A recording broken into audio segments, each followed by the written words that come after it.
Hello besties, welcome back to our channel Kittu the chatter box. ఇదొచ్చి వినాయక చవితి ముందు రోజు అండి. అసలు మాకైతే ఒక 3 ఆర్ 4 డేస్ నుంచి కంటిన్యూగా వర్షాలైతే పడుతూనే ఉన్నాయి. ఈరోజు కూడా మార్నింగ్ నేను లేచేసరికి వర్షం అయితే కంటిన్యూ పడుతూ ఉంది. ఇంకా కాసేపు అయితే బాల్కనీలో కూర్చోవడం అండ్ మా బెడ్రూమ్‌లోంచి విండోలో కూర్చొని అక్కడి నుంచి కాసేపు అలా ఒక హాఫ్ అన్ అవర్ అయితే స్పెండ్ చేస్తూ ఉన్నాను.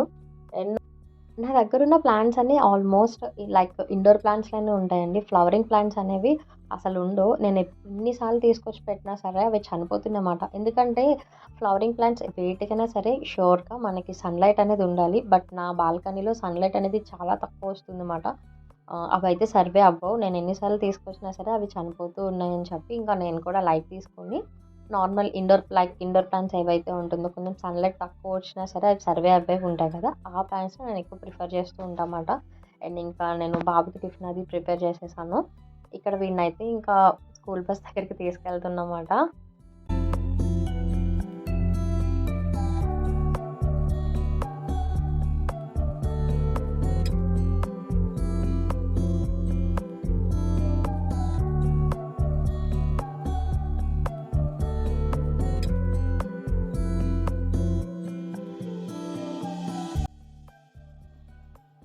వీడిని స్కూల్‌కి అది పంపించేసిన తర్వాత ఇంకా నా క్లీనింగ్ పనులు అన్నీ కూడా నేను స్టార్ట్ చేసుకుంటా అండి.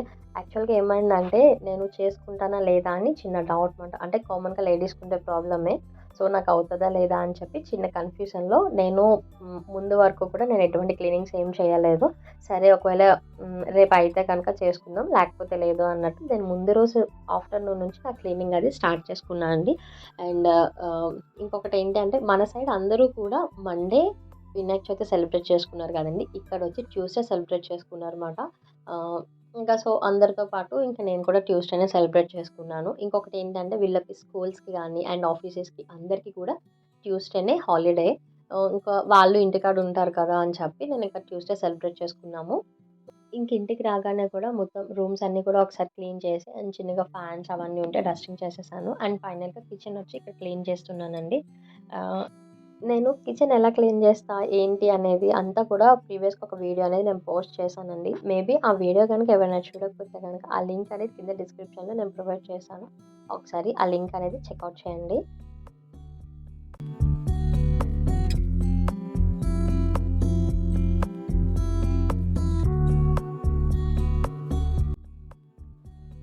Stove cleaning and kitchen cleaning ఇదంతా కూడా ఏమన్నా ఫెస్టివల్స్ ఉన్న టైంలో దాని ముందు రోజు నైట్ మాత్రమే నేను క్లీన్ చేస్తానండి.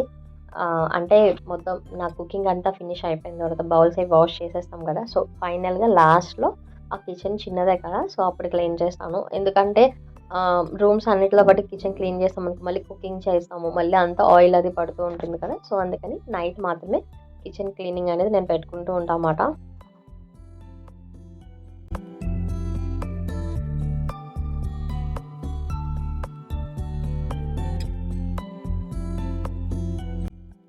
ఇదొచ్చి నేను మార్కెట్ 99లో తీసుకున్నానండి. నాకు దాని కాస్ట్ వచ్చి 110 రూపీస్ పడింది. చూడడానికి చాలా ఒక ఫ్లవర్‌లా క్యూట్‌గా ఉంది గదా!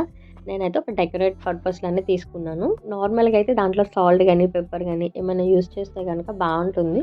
ఇప్పటి వరకు నేను దాంట్లో ఏమీ యూజ్ చేయలేదు. అండ్ ఇక్కడ అన్నపూర్ణాదేవిది ఉంది కదండీ! ఇది నాకొక యాక్చువల్‌గా అయితే ప్రీవియస్‌గా కార్నర్‌లో పెట్టుకున్నాను. నాకు కొంచెం స్పేస్ అది కూడా సరిపోవట్లేదని చెప్పి నేను దాన్ని తీసుకొచ్చి నా ఫ్రంట్ ఒక డోర్ ఉంది కదా! అదైతే నేను యూజ్ చేయను. అక్కడ ఇలా పెట్టుకున్నాననమాట. చిన్న చేంజెస్‌తో నా కిచెన్ అయితే ఇలా రెడీ చేసుకున్నాను. నాకుండేది చాలా చిన్న కిచెన్ అండి. సో, దానికి తగ్గట్టు నాకేదైతే ఎక్కువ నేను యూజ్ చేస్తానో అవి మాత్రమే ఇక్కడ పెట్టుకొని రిమైనింగ్ అన్నీ కూడా పైన షెల్ఫ్‌లో పెట్టుకున్నాను. దీన్ని చూడగానే ఇది దీంట్లోది అని చెప్పి మీకెవరికైనా ఐడియా ఉంటే గనుక నాకు తప్పకుండా కామెంట్ సెక్షన్‌లో కామెంట్ చేయండి. నేను చెప్పక ముందే మీరు గెస్ చేస్తే గనక నాకు కామెంట్ చేయండి. దీంట్లో నేనేం పెట్టుకున్నానంటే మనం చపాతీలు చేస్తాం గదా! సో, ఆ పీట అండ్ దోసలది ఒకటి అండ్ చపాతీలు చేయడానికి ఆ కర్ర అవన్నీ కూడా నేనిక్కడ పెట్టుకున్నాను. పాన్స్ ఇదంతా కూడా. యాక్చువల్‌గా అదేంటి అంటే సరిగ్గా అబ్జర్వ్ చేసినట్టయితే గనుక మీరు మనకి ఫ్రిడ్జ్‌లో వాటర్ బాటిల్స్‌కి స్టాండ్ ఇస్తాడు గదండీ! 2 వాటర్ బాటిల్స్ పెట్టుకోవడానికి. సో, ఆ స్టాండ్ మాట ఇది. నేనైతే వాటర్ బాటిల్స్ మేము కూలింగ్ వాటర్ తాగము. నేను దాన్ని తీసేసి ఇలా చపాతీలది దానికి గానీ అండ్ పాన్స్ ఇవన్నీ పెట్టుకోవడానికని చెప్పి ఈ ర్యాక్‌లో నేను యూజ్ చేసుకున్నాను. మీలో ఎవరైనా సరే ఫ్రిడ్జ్‌లో ర్యాక్స్‌ని ఏమన్నా వేరే పర్పస్‌లో యూజ్ చేస్తే గనక నాకు తప్పకుండా దాన్ని ఎలా యూజ్ చేశారు ఏంటి అనేది కామెంట్ సెక్షన్‌లో కామెంట్ చేయండి. అండ్ అలాగే ఈ ఐడియా మీకు నచ్చిందా లేదా అనేది కూడా కామెంట్ చేయండి. అండ్ ఇక్కడ చూస్తున్నారు కదండీ! ఇదొచ్చి మా చిన్నత్త నా కోసం కుట్టి పంపించిందని చెప్పా కదా! దాన్ని ఇవాళ యూజ్ చేశామాట. అండ్ నాకు కూడా చాలా అనిపించింది అది వేసిన తర్వాత. ఇంకా ఏమన్నా డెకరేషన్ పర్పస్‌కి ఏమన్నా తీసుకుందామని చెప్పి ఫ్యాన్సీ స్టోర్‌కైతే వచ్చాము. అసలు ఆ జనాలది చూస్తే మటికి అసలు లోపలికెళ్ళడానికి కూడా గ్యాప్ లేదు. అంత దారుణంగా ఉన్నారనమాట. ఎందుకంటే రేపే వినాయక చవితి కదా! సో, ఆ ముందు రోజు అంతా కూడా చాలా ఎక్కువ మంది ఉన్నారు. అండ్ ఇక్కడ ఈ అమ్మవారి ఫేసెస్ చూసారు కదండీ మీరు. నేను ఆల్రెడీ వరలక్ష్మి వ్రతం పూజ చేసుకునే వీడియోలో మీతో షేర్ చేశాను. ఇక్కడ ఎవరు కూడా వరలక్ష్మి వ్రతం అనేది చేసుకోరు. కాకపోతే 9 డేస్‌లో అంటే వినాయక చవితి చేసుకున్న 9 డేస్‌లో ఒక రోజు మట్టుకి గౌరీ పూజ చేస్తారండి. ఆ రోజు అమ్మవారి ఫేస్ పెట్టుకుంటారనమాట. మనం వరలక్ష్మి వ్రతం ఎలా సెలబ్రేట్ చేసుకుంటామో అలాగే వీళ్ళు గౌరీదేవి కింద ఈ అమ్మవారి ఫేసెస్ అనేవి పెట్టుకొని పూజ చేసుకుంటూ ఉంటారనమాట. ఇక్కడ మేమైతే వినాయకుడిని బుక్ చేసుకుందామని వచ్చామండి. ఇక్కడ ఎలా అంటే ఫస్ట్ మనం ఒక 1 మంత్ కానీ, 2 వీక్స్ కానీ ముందు మనం వచ్చి వినాయకుడిని బుక్ చేసుకుంటే మన పేరు మీద ఆ వినాయకుడిని బుక్ చేస్తారనమాట. దానికి ఒక కవర్ వేసేసి ఒక స్టిక్కర్ అనేది అంటిస్తారు. మనం వినాయక చవితి రోజు వెళ్ళి వినాయకుడిని తెచ్చుకోవాలి. ఈళ్ళు ఎలా ఇస్తారంటే వినాయకుడిని ముందు రోజైతే ఎవరు తెచ్చుకోరండి. ఆ రోజు మార్నింగే తెచ్చుకుంటారు ఎవరైనా సరే.